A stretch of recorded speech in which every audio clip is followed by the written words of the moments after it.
Hey you people, my name is Ian Clark. I think everybody knows that I've been doing these videos on the celibacy issue, and we don't talk a lot about other issues, sometimes peripheral issues. So here on YouTube, I'd like to talk about contraception. Contraception is a form of killing, actually, and people don't think of it that way because they can't really see it with their eyes. They can't see it very clearly, very instantly. It doesn't really appear to them in the very, very physical world. But how does this contraception kill things? So number one, I'll talk about the most popular contraception, that is the condom.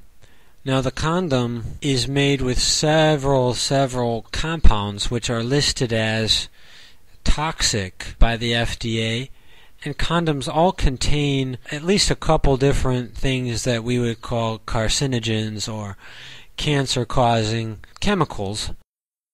And one of those chemicals, just to name one, is called N-nitrosamine. These things are cancer-causing. The FDA has banned them, and anything that might come in contact with the human mouth, for example, baby toys, it's banned in baby toys, and it's banned in anything that is made of plastic that will come in contact with the mouth. Now, a scientist will tell you that the oral and anal route, vaginal route, it's all different. Toxicity is different. Basically, you would be better off putting the condoms in your mouth than you would putting them downstairs. That's just a fact. It gets directly into the bloodstream down there, and so it's even worse down there. For political reasons, the FDA has banned N-nitrosamine in all of these products, but they won't touch the condom industry. They won't do that. The other thing is the lubricants in the condoms always contain benzene. Just Google benzene and look at the toxicity of it. Look at what benzene does to the human body, and you'll see. And so what is the killing involved in the condom? Well, the first killing, of course, is killing all of the sperm. Killing all of the sperm. They die for nothing. They're just wasted for the thrill of the man. That's basically why they all die. And then the other form of killing is cervical cancer for the women. And people will not talk about this, but if women are constantly having carcinogens pushed up that part of their body, then why should it surprise people that they have precancerous growths and cancer on their cervix? It's not surprising at all, people. It's not at all surprising. To blame it on some mysterious virus which they can't isolate or find, they say it's HPV, is stretching it. It's stretching it when we consider that many average females are having carcinogens put up there on a very regular basis. Now, the other thing I want to talk about is the pill. When the pill came out, the pill was in extremely high doses, and it caused a lot of cancer. It caused a human death. So the industry did not want to be sued. They wanted to back off of it. So they started to back the dosage down. We never open up the newspaper and see, oh, the pill lowered the dosage of the hormones. But that's what they're doing, and they're doing it for an apparent reason, because these hormones are very dangerous. Now we have something called HRT, hormone replacement therapy, which has already been proven in studies to increase cancer rates at alarming rates. And HRT provides thousands of times higher levels of hormones than what would be natural in a woman's body.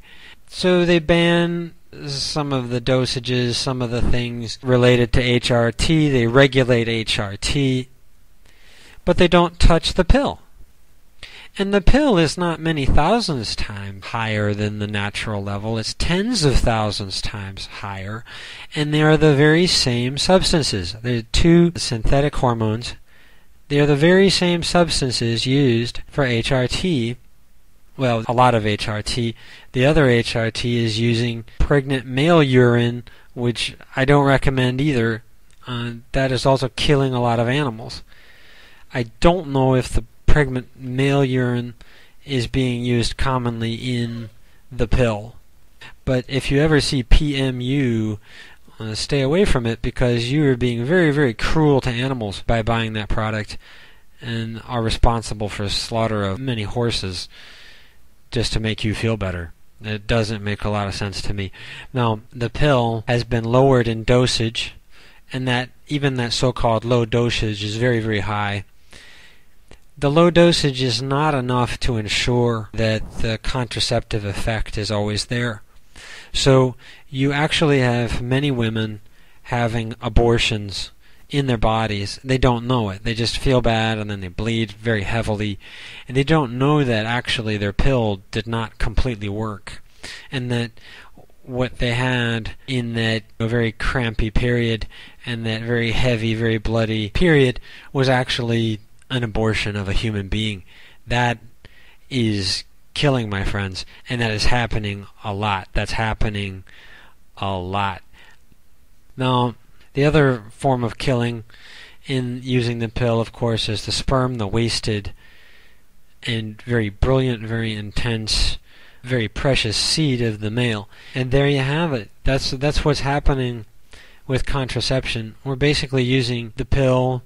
We're basically using condoms, and these things are not safe for people to use. They cause all kinds of repercussions to the people that use them.